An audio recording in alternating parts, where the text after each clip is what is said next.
Hello and welcome to another episode of Two Guys and a Chainsaw. I'm Todd. And I'm Craig.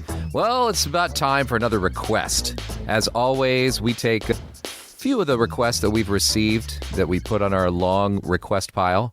And those come from all over. Those come from Facebook. They come from people posting on our website, from YouTube comments, even one or two on Instagram, things like that. And we put them in a big pile, and then we draw a few out every now and then and send them to our patrons as a quiz. Metaphorically.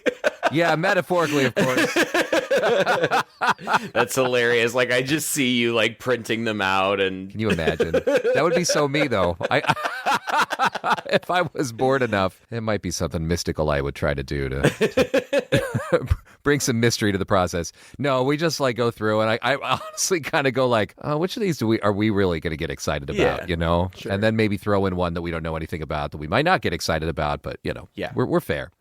Anyway, this request that came through from the patrons, they really wanted us to do 2017's Terrified, an Argentinian film that I think was distributed here on Shudder more than anything else. It had a very limited release in Argentina, and I think also in a few horror festivals where it did quite well. But, you know, from 2017, and to me, 2017, I think, oh, that wasn't that long ago. Actually, it's like 8 years ago, right? So... Ugh. God, I had just moved to China when this came out. That's probably why I don't know much about it. Yeah, I mean, I measure my life in pre and post pandemic. So this was pre-pandemic. That was a long time ago. God, pre-pandemic by a few years. It's crazy. Well, here we are. 2017's Terrified. The director is Demian Rugna, and he most recently did When Evil Lurks, 2023. Did you ever see that? I want to say yes, but I don't remember. I'm going to look it up while you're talking. All right. It was all over Shudder and the different streaming services. I think heavily promoted on Netflix when it came out too. I ended up seeing it and I put a pin in it thinking we should do this on the podcast at some point. And I think it has also been requested, so we will probably get to it. I could tell this is almost a warm-up for When Evil Lurks because it sort of has... We have seen it. We've done it recently. Did we? Oh, yes. Yeah, that's right. And we both really liked it. Oh my God, what's wrong with me? It was really good. It was that one where, like, there was just some, like, evil entity that was infecting people, and those two brothers tried to get rid of it by getting rid of that big, gross, fat guy that was infected, that he fell out of the truck, and then their whole town... Yeah. It was great. Oh, it was wonderful. I didn't know it was the same guy, but now that I do, that makes a lot of sense. It makes a lot of sense. It is very stylistically similar, isn't it? Yeah. It almost feels like a rehearsal for that movie, like he had the idea for both. Anyway, I saw this movie described on Wikipedia as a hyperlink supernatural horror film. Have you ever heard that term before? A hyperlink film? No. So, according to Wikipedia, hyperlink cinema is a style of filmmaking characterized by complex or multilinear narrative structures with multiple characters under one unifying theme. Okay. Yeah, you can kind of see what they're talking about here. We're playing here with time a little bit. There's time jumps. There's sort of parallel stories in a way with these, especially as we get into the fighting the entity with different characters in different locations at the same time. That's funny because that's one of the things that I found most interesting about this film is that ultimately somebody who feels like a side character ultimately becomes the main character, at least in my view. And I was surprised by that. And I don't know. I liked it, I guess. But yeah, that makes sense. That hyperlink idea that it's just a bunch of characters who are kind of connected by a central story, but there's not necessarily a protagonist. Mm-hmm. That's interesting. It is. And it also, you know, kind of follows through. I wonder if they call When Evil Lurks a hyperlink film too, because I sort of feel like that is a little bit like that. Although When Evil Lurks followed more of a linear progression. There wasn't a lot of time jumping in that one. Yeah, I see how When Evil Lurks could have been. I don't think that it was, at least as not as much as this one, because it followed that one dad for, you know, that one dad was mostly the main character. But it could have done the same thing that it did here, you know, because it's kind of in fact, I think that it might have worked even better. I don't know. It just would have been different for When Evil Lurks because that was more of a community thing. Yeah. This is really local. Yeah. It involves a small group of people in this small area of space and the people who are interested in that small area of space. Whereas When Evil Looked felt like this could be large scale. Yeah, it was everywhere. It did, well, it kind of became large scale, didn't it? It seems like it moved through the country pretty quickly once it got out. Right. Yeah, oh God, isn't that hilarious that I totally forgot we did that? That is... Well, and that I didn't know, and that now that I do know, I'm like, oh my God, that makes sense.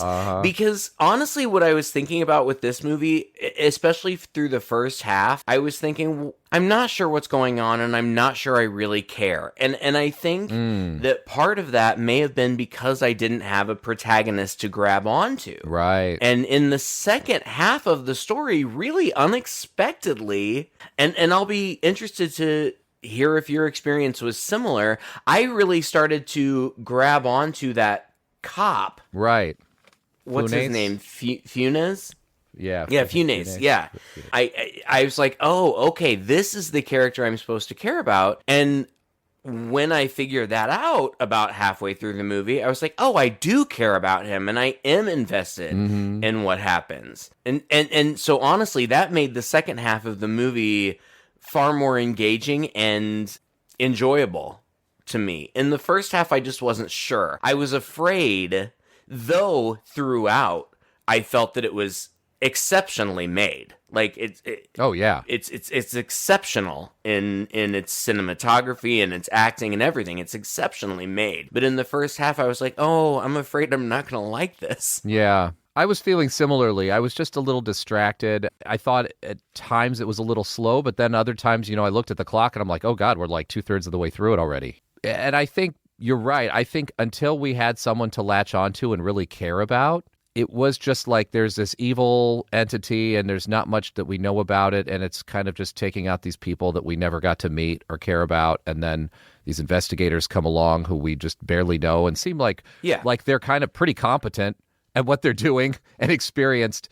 So, like, they don't even seem to feel that scared about... They seem more curious and scared through the whole thing. Yeah, until, but with them, we're getting ahead of ourselves. We're going to have to jump back. But with those investigators, I questioned their motives, and I wasn't sure what was going on with them. Right. Well, and I think that's a credit to the movie that I didn't know what was going on with them, because I think that the way that the movie is structured, you're not supposed to. I think you're supposed to question them initially. But then you jump back in time. Anyway, this is a haunted house story. Yeah. Ultimately. It's not even that unique in terms of being a haunted house story. Like, I've seen this kind of thing before. Right. Where it seems like it's a haunted house, but then you also see like a creepy, pale, naked, bald, hairless guy creeping around. Mm-hmm. And so you wonder, it appears supernatural, but it could just be some creepy guy sneaking around your house. I don't know. I would be really surprised if you had seen the movie, but I think that some of our viewers may have. There was a movie called, I'm pretty sure, The Pact, and I have no idea why it was called that, because I don't remember there being any pact involved.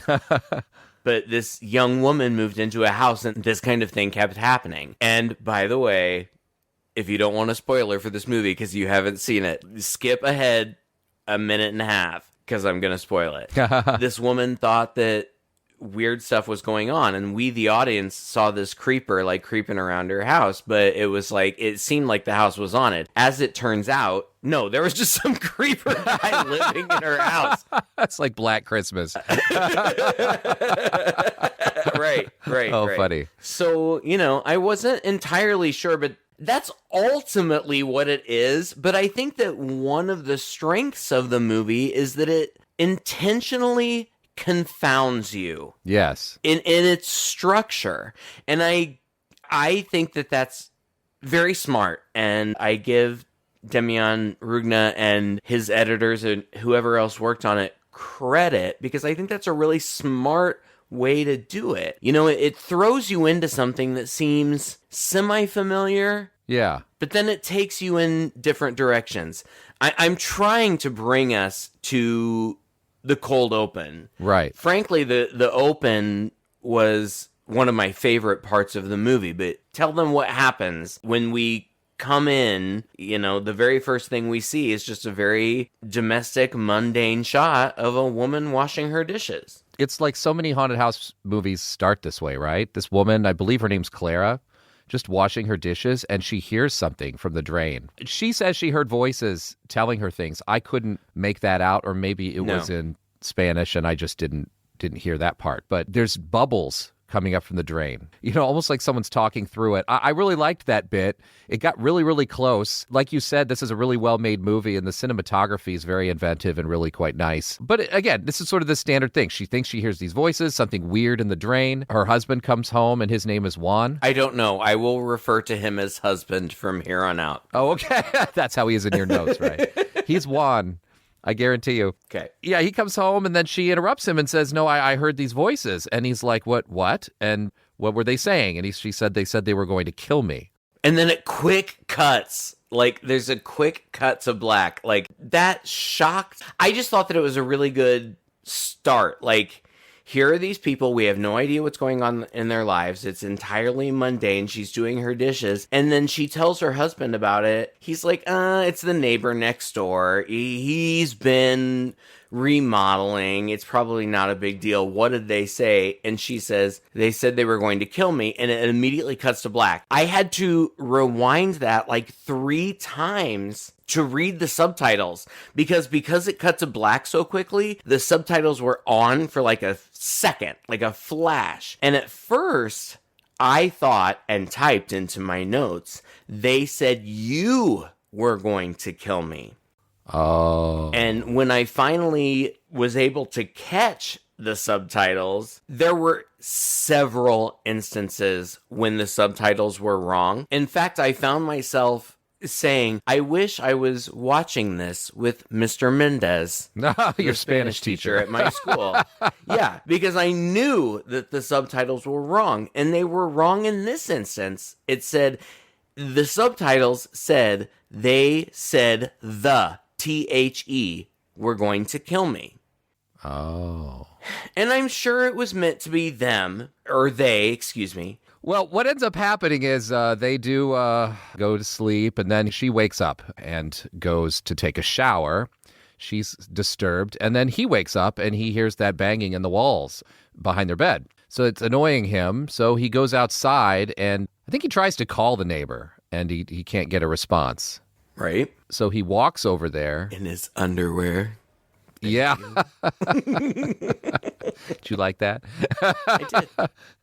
He walks over there, he hits the buzzer, and there's noises coming out of the intercom there in front of their house. It sounds like somebody breathing. Yeah. But no response. He kind of yells, and then he goes back inside and hears some noises from the bathroom. He realizes, those aren't coming from next door. They're coming from the bathroom. And when he walks into the bathroom, he realizes that this banging that he has been hearing all this time has been his wife suspended in the air in the shower, being slammed from one wall to another violently. This is amazing, and I have no idea how they did it, and it's disgusting and really disturbing. Yeah. Her body is supernaturally suspended in the air and just being smashed back and forth. And the scene is terrifying because her husband, can you imagine? Oh, God. He's trying to stop it, and he just cannot. He just cannot stop it. It just keeps happening. Yeah, he grabs her and gets her against the wall, but then her head just starts slamming against the wall. I mean, it's just, ugh. He's crying. It's terrible. It's horrific. It's horrifying. This establishes him as a character in the movie. I assume that he is probably convicted of her death, which, I mean, what else? I assume he would be because this is supernatural and he's all over the place. His hands are on her. His hands are on everywhere. Mm-hmm. Who else could have done it except that we saw what really happened? Gosh. Yeah. I loved this scene so much. In fact, visually, I think it was my favorite scene because it was so disturbing. It was just one of the most disturbing things I've seen in a long time. This is a beautiful woman, and she's being she's dead. Yeah, by then she's dead. Even by the time he gets there, she's dead. Yeah. But her eyeballs are popping out and her head is getting squished. Oh, it was terrible. But what bothers me, and it doesn't even bother me that much, I don't care, it's just a movie. I don't really understand what was going on there. Right. Because later, it seems like any time anything is happening to people, there's somebody doing it who is visible to the other people around. Right. So I'm not sure what's going on there. Ultimately, I don't care. I'm fine. It's a haunted house thing, supernatural, great, whatever. Yep. But it left me wondering. Yeah. Well, that's a big question, I think, through the whole movie, is there's a lot of unknown. I mean, I think by the end of the whole film, I wasn't really sure what the rules were, what the entities wanted, how they propagated or moved around. I think, like you said, intentionally left nebulous. And I think we had a little bit of that in When Evil Lurks, too, didn't we? I think that was another sort of thematically similar thing between the movies. There was a lot of stuff that we were just thrown into this world and we're never going to get explained, to us about. And ultimately, I feel like that's okay because... Yeah, it's life. If something like this were to happen, would you get a nice, neat explanation for it? No. Yeah, there's never a moment. Crazy shit just happens. There's a moment in here where when somebody puts a theory out there, but that's all it is, ultimately, yeah. And I think that's good. Like you said, it's terrifying because you don't really know what it is. But I assume there's some rule. I assume there's something, so I didn't feel cheated or, like they were kind of lazy in that regard. He gets brought into sort of an interrogation room with three people who at first, I thought were cops. But it turns out that they are these three investigators. Later, we learn their names and who they are. One is Maura Albrecht, one is Mario Hano, and the other is Rosenstock. They start questioning him. One of the first things they say is, "We believe you. We know you didn't kill your wife. So don't worry about that. We need some information from you. Look at these photos." And he shows some photos of a murder. And he's like, "Well, that's not my wife." And they're like, "We know. It's a similar incident that happened back in America in 1998. Yeah, again, never brought up again. Yeah, that's what they said. And so then, they ask him to narrate and, a little bit about when things started to happen. And he said, well, it first started with the accident in front of the house. So there are two accidents that apparently happened in front of the house. One was a dog. Right? I don't understand. I know. Because in the initial scene, when the husband is talking to his wife, in the initial scene, they say something. In fact, I was a little bit irritated with the husband because he said he was making light of the fact that somebody had run over and killed a dog. But he's like, don't be sad. It turns out it's alive. Yeah. But then they also reference another accident that had happened that we get to see, and I didn't see this coming, and it shocked me. It's confusing, isn't it? I mean, was that just deliberately to kind of to throw us off with the whole timeline jumping? I don't know.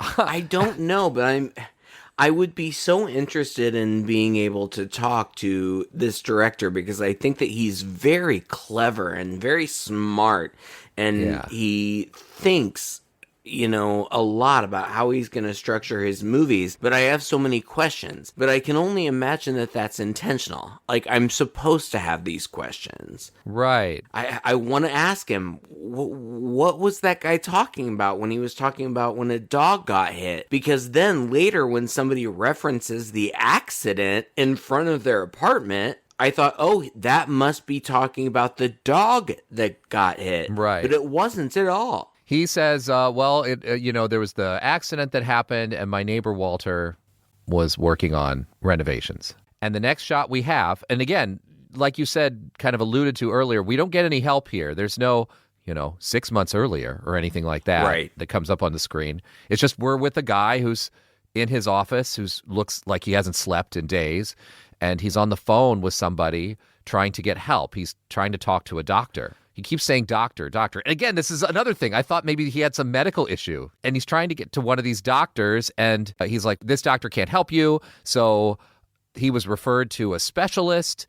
And so he's calling the specialist, but the specialist's secretary or assistant or whatever says, well, that person's not here. And anyway, she's full. She can't take cases. And he's like, but I was referred to you by, these people gave me the number. Who gave you the number? It was all these other specialists that said you're the only one who can help. She's like, all right, I'll call you back tomorrow. So this guy's desperate for some help from a doctor.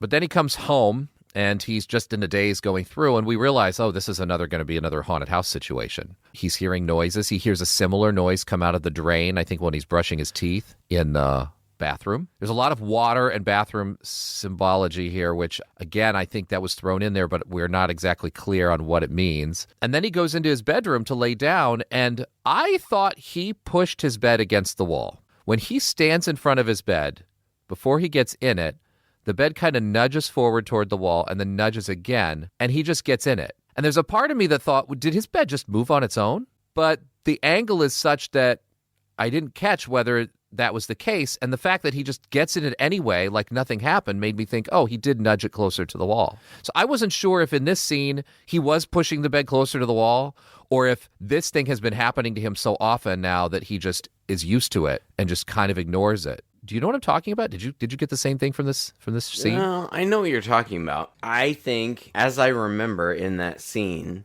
he pushes his bed a little bit. Okay, he did push before he lays down in it. All right. Just a little bit. Like, just readjust it. I mean, it's a twin bed. Yeah. But anyway, yes, he does move his bed for whatever reason. Like, he just scoots it a little bit. Like, I don't know, somehow it got jostled and it's not in the right place. And he scoots it. But then he lays down in the bed, and then while he's laying in the bed, it just moves. Like, not just a little bit, a lot. Like, it's like scooting around. Mm-hmm. The haunting in this is really not subtle. Like, no, they try to project that it's subtle for a second, like, oh, it's loud noises and bangs or whatever. Yeah. But when you find out what those loud noises and bangs are, it's not subtle. There's something crazy going on. And I don't know how I feel about this ultimately, because we never really know. Yeah. We never really find out what's happening. Yeah. Is this a particular malevolent spirit? Why is it centralized to this particular location? And when I say location, I mean like a radius. Yeah. Because it's not just one apartment. It's not even like one apartment complex. It's like a circular radius around a area of a street. Yeah, it's like two townhouses connected together and the one across the street from it. Something like that. And I don't think it's, unless I missed something, and please enlighten me if I did, I don't think we ever find out. We don't. And there's something to do with the water connecting them. And the pipes, I don't know. But we don't know what that is either. There's a point later on that's just a minor thing, but there's a point where we get a very, very distinct close-up. There's a kid who's running around and kicking a ball around. There's a very big close-up in the foreground of an outdoor faucet, that's just dripping. And as the kid goes to retrieve his ball, he takes a big sip of water. And if I'm not mistaken, that's the kid who later has something unfortunate happen to him. So there's some implication that water has something to do with this. But anyway, I'm jumping ahead. But now we're with the guy in his bed, and you're right. The bed starts moving. He looks underneath his bed, and there's nothing down there. And when he comes back up, it's that classic, aha, there is something down there, but only we can see it. Then his light flips off, and he looks back down under the bed to plug it back in. He has to reach under the bed to plug it back in because that's where the socket is, and that thing's no longer there. But then as he brings his head down, we see behind him there are legs that run out of the room, which he seems to quickly catch a glimpse of. So, yeah, he gets out. What does he do? We don't know what happens to him at this point, do we? He's freaking out. I don't remember because it jumps around in time. Oh, he calls from his home. The doctor still won't take his case. Right. And all of his furniture is all piled up in one room, and that he's sitting there and he's just kind of like huddled. It's made clear that it's not just him. Like, he's not imagining things. He's not crazy. It's made very clear. He tries to go to sleep and he's afraid that something's going to happen, and this creepy naked ghostly guy is like staring at him in the night, and we see that everything's been moved around, so it's not just him. Yeah, for sure. But it jumps around in perspective because he catches up when the doctor won't see him. And again, you have to watch, obviously this is always the case, but you have to watch the movie to really get the sense of it. But like, he's always calling and trying to get an appointment with this doctor, and he's just seemingly talking with the receptionist, and it's fuzzy the same way that it is when he's talking with supernatural people. So I wasn't sure if he was really talking to anybody at all. But the person on the other end keeps saying she's not available or whatever. So he sets up a camera, and I know that we've already talked about the events, but the fact that he set up a camera, he has photographic proof. This stuff is happening. Yeah. So we know he's being haunted. And then, apropos of nothing, we get a shot of a little boy just walking around carrying a ball or something. And he goes up to a dripping spigot and he turns it on and drinks from it. And he hears from inside, I believe, Walter saying, "Don't drink that. Don't drink that. Go away." I don't know what's going on with the water. Yeah. I have no idea. We'd never but do. He's like, "Don't drink that, don't drink that, go away." So the kid, in fear, back steps into the road and then gets smashed by a bus. Yeah. I didn't see that coming either. I didn't see that coming at all. Yeah. I was straight out of like Final Destination. And it's horrible. This movie is very graphic in terms of like when you see the aftermath of things, you see it. It does not pull any punches. It's gross. At some point, husband had mentioned something to that panel of old people about there being an accident in front of his house. But he had already mentioned a dog getting killed, so I thought that's what it was going to be. Yeah. But it wasn't. It was this kid. And apparently this kid getting killed sets into motion a whole series of events that I don't understand. We're still spooky. Yeah. Like, I liked this movie. I did. I really did. I liked the movie. But the plot is the least interesting part of it. Yeah. If that makes sense. Like, there's just not a whole lot to the plot. In a sense, it's got a similar structure to, like, some of the giallos we watch, right? Where the plot just is kind of like, I don't think we are supposed to care too much about the plot. Or we're not really supposed to dive deep into trying to make sense of it because the movie itself doesn't seem to be terribly concerned with explaining much to us. No. And honestly, I'm okay with that. Me too. But it does force you to pay attention closer. Yeah. I liken it to, what is it, Christopher Nolan, who's been weird lately about having movies where you can barely hear the dialogue? Oh, I don't know, but that irritates me. He's got a lot of flack for that, but he does it on purpose, and part of his thinking for that is that it really, really forces you to pay attention. It, like, gets you focused. I find it irritating, but in a way, I almost feel like those things were thrown in there, like about the dog and then about the water that never gets resolved. All these things that either never get resolved or don't seem to connect but seem like they should are just ways of forcing us to keep our brain engaged. And it works. I mean, I am curious, but I'm a little irritated ultimately.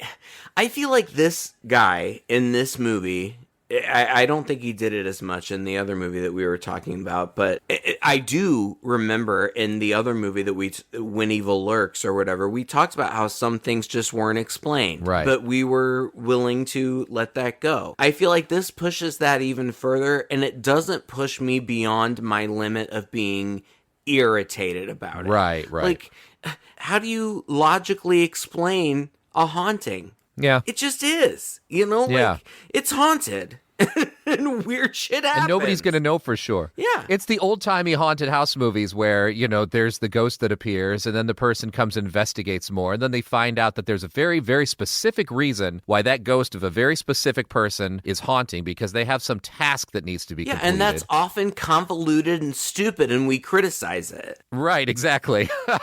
So it didn't bother me. It was shocking enough. I don't know. I feel like he tried to put a human spin on it. Eventually, this panel of old people, who most of them we've seen before, get pulled into the story. One of them is, I think, the lead detective on the case or something, and one of them is the guy that Wesley. See, There are just too many people. They're all hyperlinked around. Walter. They're all hyperlinked.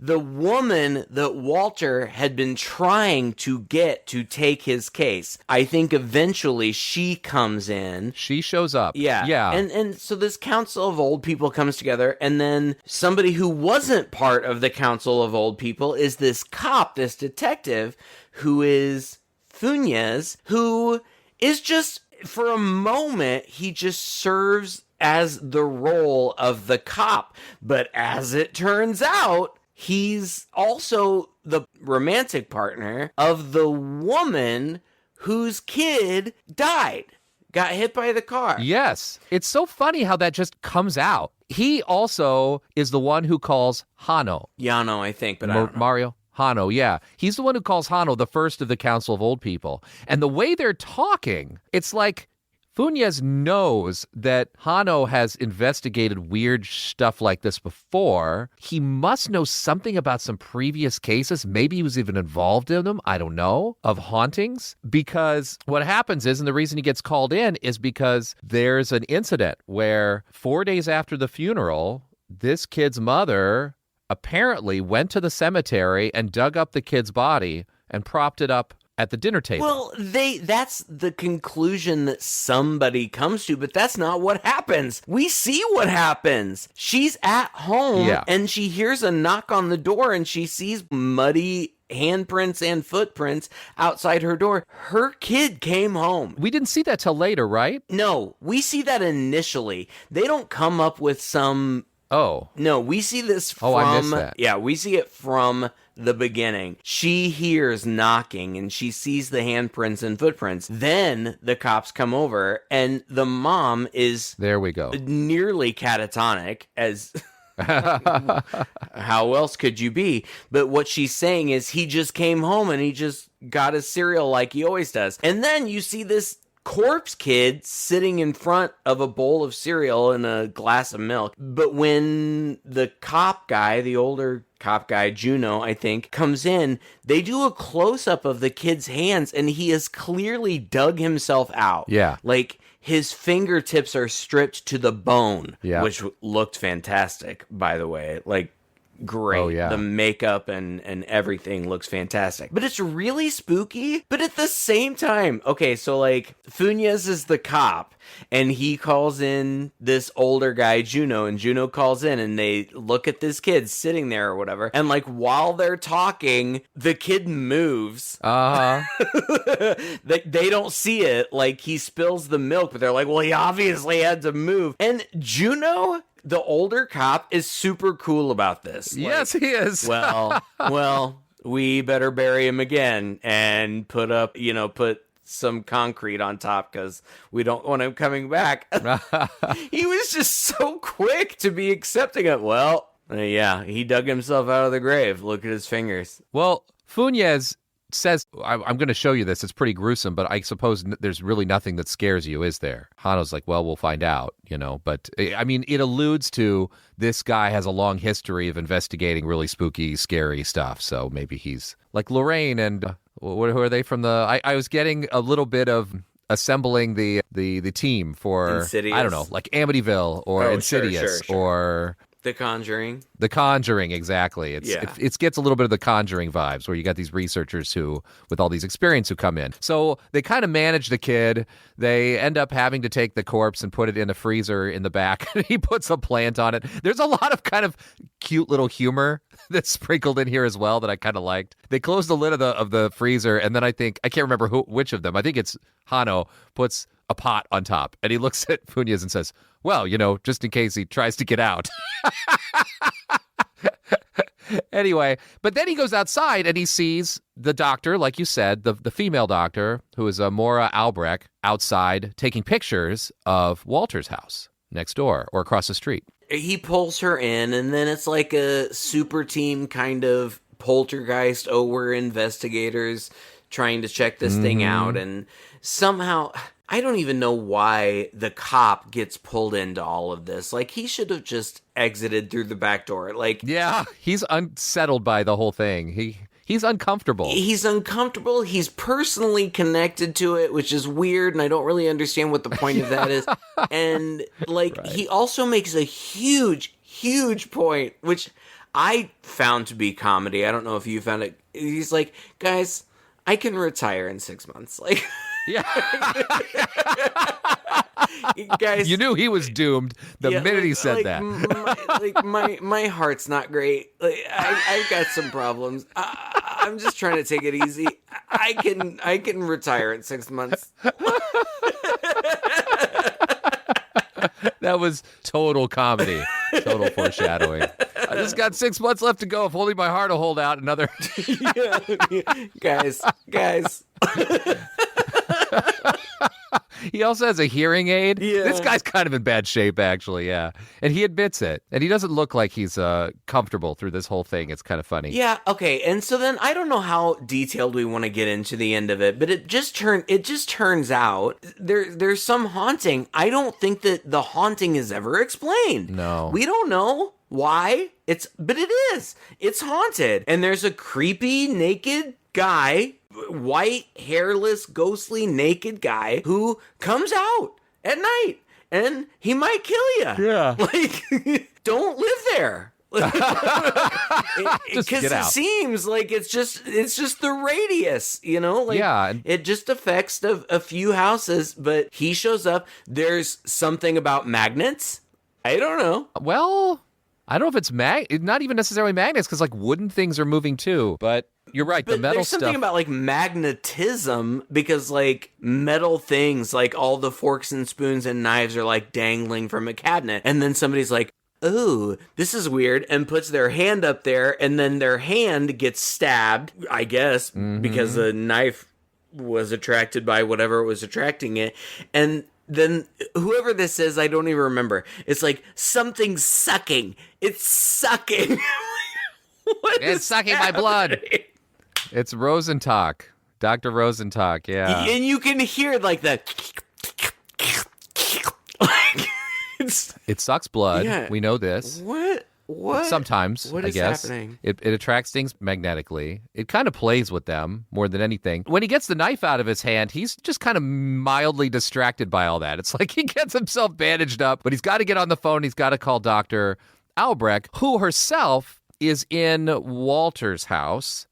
Whose house is she at? She's in the house with the big gash in the wall. They're in apartments across the street from one another. Oh, yeah, she's in Juan's house, I believe. But she has set up some kind of equipment on the table. We don't see all of it. And also, I think the other guy's got a few things as well where he is. Hano, some kind of pendulum over some metal stuff and some tubes that almost looks like a chemistry set that at one point she has to pour some chemical into. And she seems very disturbed when she sees suddenly the pendulum swing in a particular way, like it's attracted. And this, again, was hearkening back to When Evil Lurks, right? When the ghost hunters or the fighters or whatever all have this like weird equipment that they have to set up in order to contain the spirit, but we never see it work, nor do we ever get any clear explanation as to what it's supposed to do and how it works, right? That was like a little bit of confusion thrown in, something that nobody ever brings up, nobody ever points out, nobody ever explains, and they themselves don't seem to do too much with it. I'm not even sure what information she gets from her little setup, but it's there, it's an element. And so all three of them are just in their three different houses, kind of doing their thing, doing their little investigation. The one guy gets stabbed, he calls her, and then Hano calls her, and at some point he comes over, and she's upset enough by what he says that she says, I think we need to call it off. She's looking at that crack in the wall, and she can actually see a guy in there, and she thinks it is Walter. And she's like, Walter, you can come out. There's this thing about darkness and light as well. Darkness and light and perspective. Like, you can see the creepy guy. Like, you can't... If you just look under the bed, like a normal person would look under the bed, you can't see him. But if you pull up the blankets from the foot of the bed and look at it from under the foot of the bed, you can. And he's clearly under there. Like, yeah. Okay, all right, whatever. I don't know. Whatever. Who cares? But Rosentalk is like manic about this. He's like, look at it. Isn't that great? Yeah, great that I can see this creepy fucking guy that's under the bed. Like, what are we gonna do? Like, I don't know. And stuff is happening in all of these places that they're in, and they're getting weird phone calls, and some of them that are in the apartment on one side of the street are seeing the creeper through the window on the other side of the street, but the people on the other side of the street aren't seeing him, and it's crazy. And they all, again, watch the movie. It's worth watching. It's fun. Mm-hmm. Find an English dub if you can, because I was annoyed having to read the subtitles, but they all get killed, or a lot of them get killed. Like, I don't know, there's something with a china cabinet, and the action ends up following Funes, the cop. Yes. And he finds them in various ways of having been killed, but they're also not just dead, but ghostly. And I don't know, I think Juno, or one of the old guys, is like, help me!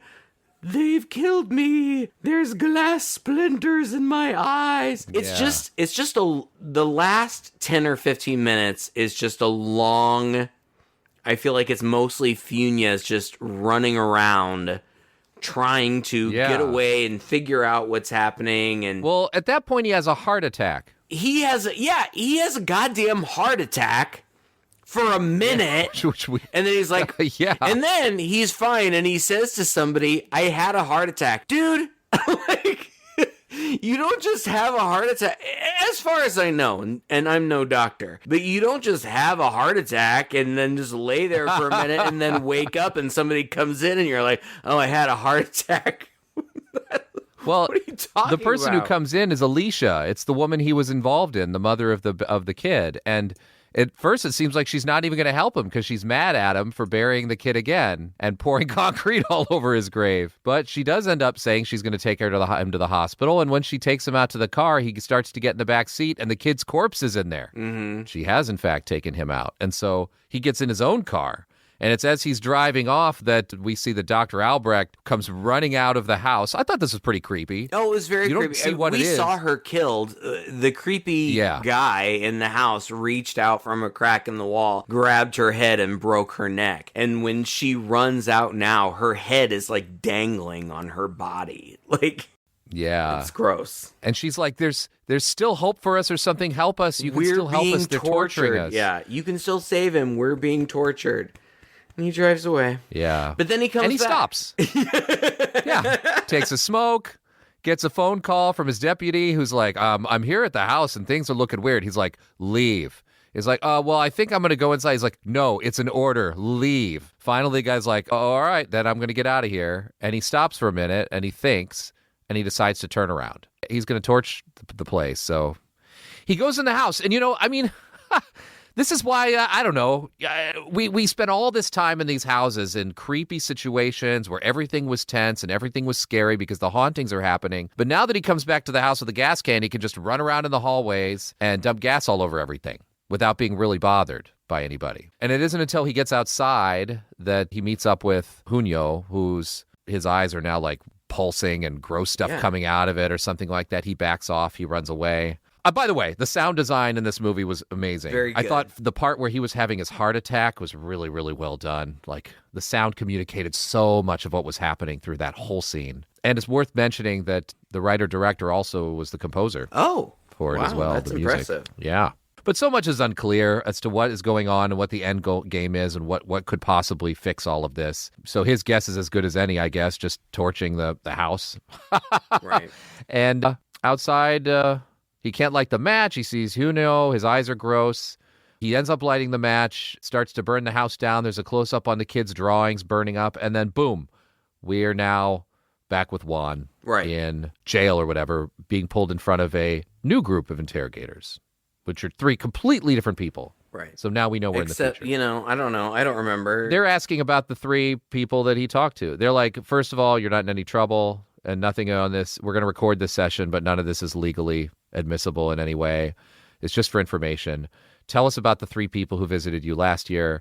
How did you know them? What were they doing and how did they help you? And that's when he sort of sees something behind them. Yeah. And he points, he says, oh, he's one of them.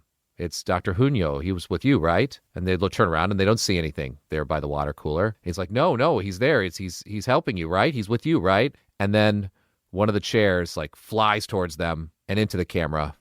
And that's the end. Yeah. I would say that this movie is really successful in establishing atmosphere and spookiness, and I would go so far as to even say intrigue, in wanting to, being curious about what's going to happen next and what's going on. I'm not sure about the plotting of it, but I don't know if that was a particular concern of the filmmakers, so I hesitate to judge it on that. I found the first part to be a little bit slow only because it felt familiar. Right. I've seen this, I get it, it's a haunted place, I get it. I thought that in the second half, it was more interesting in the way that it was visually presented, and I don't mean cinematography, but I mean the cinematography was good, don't get me wrong, but the effects I thought were very, very good and creepy.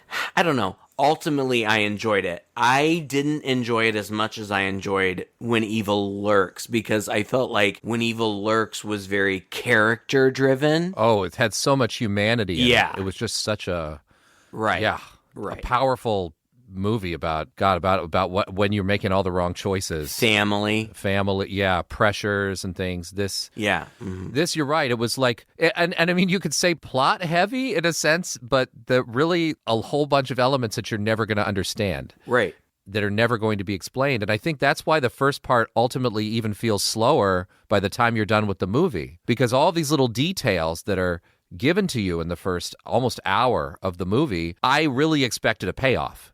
I expected to learn what the deal was with the water. Right. That was going to give us information on how they overcome the spirits or how they contain it or how they do whatever. I expected to learn what this creature was. And by the end of it, you realize, no, you're never going to know. And so that makes that first half even feel longer. So I was with you on that. Yeah, I thought it was a little slow in the beginning. I think the effects were about half-half. I thought they were pretty gruesome, but pretty CGI heavy. That creature was pretty much all CGI as far as I could tell, and it looked like it. I don't know. I don't know. Like, when it kind of comes out of the wall in its hand and all that. Yeah. At the end, you're right. Yeah. Because it changes. In the beginning, it's like a ghostly naked man. But towards the end, it starts to become more creature-like. You're right. When it reaches its hand out of the cracked wall, the hand does not look like a human hand. It looks like something alien or supernatural. The fingers are much longer than human hands, and you're probably right. I imagine that most of that was CGI. I was watching it on my computer, so and that part was brief. That happens in just a couple of seconds. I found the imagery of, even though it was familiar to me, the imagery of the ghostly naked man creeping around the house, I did find it creepy, and that was good. But I know what you're talking about. Yeah, it's worth a watch, I think, and it's really well made. It's probably unfair just to compare it to this other movie just because he made it too. But if I were to choose between the two, I thought When Evil Lurks was way better. Yes, I agree, and more engaging. So, if you're going to choose between the two, if you only have the wherewithal to read subtitles for one Argentinian movie made in the last 15 years, you should probably watch When Evil Lurks. I think you'll find that one more emotionally satisfying. But this one was nice. It was fine. It was a good movie. It was a good movie. Not my favorite, but it was a good movie. Well, thank you so much for listening, and thank you, patrons, for giving us another great film to review. If you would like to join the fun on our Patreon channel, you can go to patreon.com/chainsawpodcast, and for just $5 a month, you yourself can choose which ones we will review for our request episodes. You can also find our book club back there. We're meeting every week or two, always reading a new book, and we also have our complete uncut phone calls that lead to this. There are a few juicy tidbits of Craig's personal life in here that you're never going to hear if you're not a patron. And whether you're whether you're a patron or not, you can contact us through social media or through SpeakPipe. And I think we had a message, didn't we, that we wanted to play? We do, in fact. If you go to our website and you click talk to us, you can record a little message. And Jana had a message for us. Would you like to hear it? I would. All right, let's do it. Hi, guys. My name is Jana. I'm from Atlanta. I'm reaching out with a thank you and a quick rec. Thank you, just because y'all's podcast is awesome. It's great. I know y'all have like full-time jobs and that you do this in addition to that. And it is just one of the very few podcasts that I have like really, I don't know, developed like a parasocial relationship with you guys almost. And I'm going through the backlog of all your episodes and getting ready for Halloween. It's just a ton of fun and I'm really enjoying it. So thank you. My rec is the Fear Street series. I don't know. I've never heard y'all mention them. There's 3 of them. They're on Netflix. I think they came out maybe 5 years ago. There's one continuous storyline between all 3 movies, but the first one is sort of set in like 90s Scream style. The second one is more of like a 80s like Jason style slasher, and then the third one is more of like a witchy olden days sort of movie, like The Witch. But I think they're really cool. I would love to hear what you guys think about them, and maybe an idea for Halloween. I don't know if you already have something picked out, but it could be a series leading up to Halloween. So yeah, that's it. Thanks, and can't wait to hear more. Jana from Atlanta. Yeah. You should never move. Never change your city.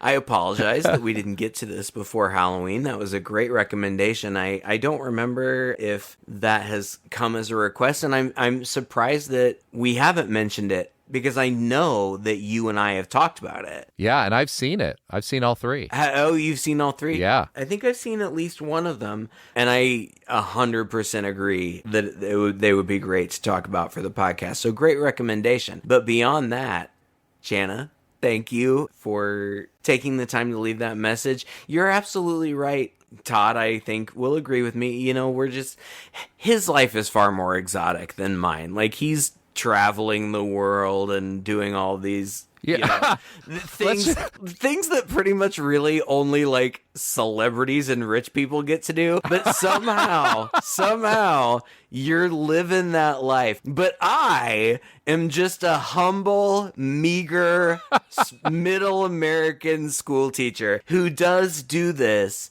for the fun of it, and beyond for the fun of it. That's how it started. But the reason that it's continued for me is because we hear things like that from you, that you make a connection with us, that you enjoy listening to us, and that it feels comfortable and friendly. That makes me feel so good.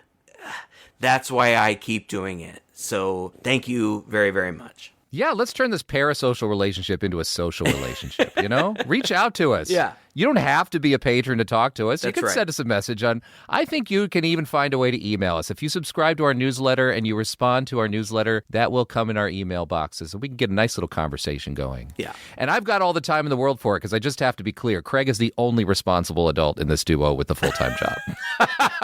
The only person with a real job. Exactly. except for that I can't get over that I'm always, scrolling through social media, and there your big dumb face pops up promoting some I don't know, casino or, slot thing or whatever, some game, and sleep app. Like every time it happens, I have to show somebody. Like I'll move my phone and point to it, and Alan's like, yeah, I know, he does that. But it's just always so hilarious. And I bet money that some of the people that listen to our podcast even regularly, but don't frequent our webpage or Patreon, and so maybe haven't seen pictures of us, I bet money they have seen you in those stupid ads. I am kind of like a cockroach. Yeah. Well, and good on you, brother. Like, you have found a niche that I think is amazing, and I wish I could make money doing that shit. It's only slightly more respectable than narrating werewolf porn audiobooks. Well, just slightly. You're making money, and probably more than I'm making doing a real job.